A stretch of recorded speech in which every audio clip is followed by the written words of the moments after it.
Selamat siang Bapak, mohon maaf saya mengganggu waktunya. Bapak mohon maaf saya mau berdiskusi tentang cara pembelajaran yang saya kurang pahami Bapak.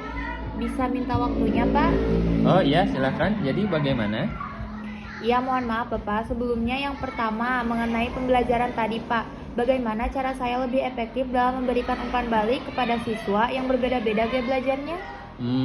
Baik ya. Gaya belajar yang memang begini untuk memberikan umpan balik yang efektif itu kepada siswa dengan gaya belajar yang beragam memang menjadi tantangan tersendiri. Beberapa strategi yang bisa Anda coba adalah kenali gaya belajar siswa. Cobalah untuk mengenali gaya belajarnya masing-masing. Apakah mereka lebih visual, auditori, ataupun kinestetik. Dengan mengetahui gaya belajar mereka, Anda bisa menyesuaikan bentuk umpan balik yang diberikan. Variasikan bentuk umpan balik. Jangan hanya terpaku pada satu bentuk umpan balik saja. Anda bisa memberikan umpan balik dalam bentuk tertulis, lisan, ataupun bahkan visual. Misalnya, untuk visual, Anda bisa memberikan diagram atau grafik. Untuk auditori, Anda bisa memberikan penjelasan lisan ataupun rekaman audio. Fokus pada proses bukan hanya hasil. Selain memberikan penilaian terhadap hasil akhir, berikan juga umpan balik mengenai proses belajar yang dilakukan oleh siswa. Hal ini akan membantu mereka memahami kekuatan dan kelemahan diri, serta mendorong mereka untuk terus belajar dan berkembang.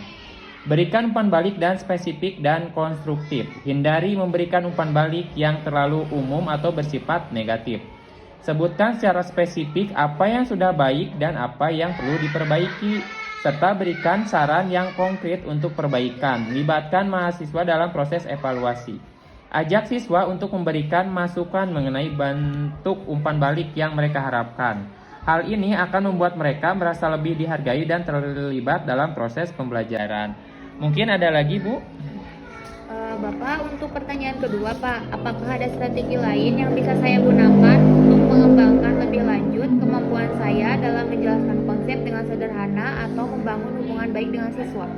Oh, untuk menjelaskan konsep ya, yaitu lakukan dengan sederhana. Gunakan analogi, hubungkan konsep yang abstrak dengan hal-hal yang sudah familiar bagi siswa. Buat visualisasinya seperti gunakan gambar, diagram, ataupun video untuk membantu siswa memahami konsep yang sulit. Berikan juga contoh konkretnya, berikan contoh-contoh nyata dari kehidupan sehari-hari yang relevan atau nyata dengan materi yang diajarkan. Dan pergunakanlah bahasa yang sederhana, hindari menggunakan istilah-istilah yang sulit ataupun rumit bagi siswa.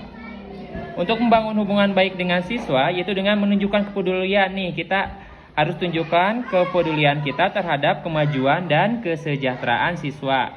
Jadilah pendengar yang baik. Maksudnya gimana Pak? Berikan kesempatan kepada siswa untuk berbagi pikiran dan perasaan mereka. Hormati perbedaannya. Hormati perbedaan pendapat dari latar belakang siswa. Jadilah model peran.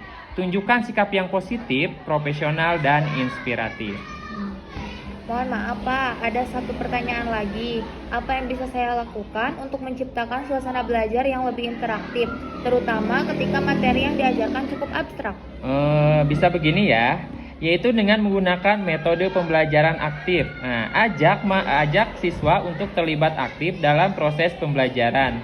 Misalnya melalui diskusi kelompok, presentasi, ataupun simulasi dengan menggunakan teknologi. Manfaatnya apa? Jadi untuk membuat pembelajaran lebih menarik dan interaktif, misalnya dengan menggunakan video tadi, animasi, ataupun game edukasi.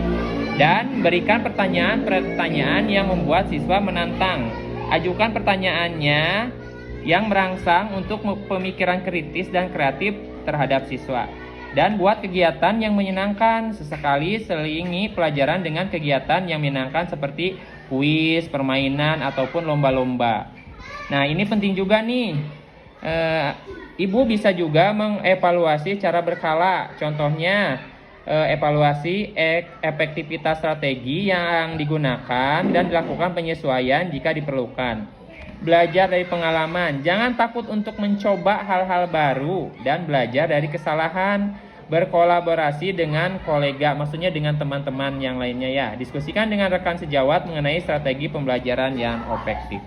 Oke Bapak, terima kasih atas jawaban-jawabannya. Semoga saya bisa mengimplementasikan apa yang Bapak uraikan dan semoga saya bisa menjalankannya dengan baik ya Bapak. Terima kasih, mohon maaf mengganggu waktunya dan terima kasih atas jawabannya. Selamat siang Pak. Selamat siang.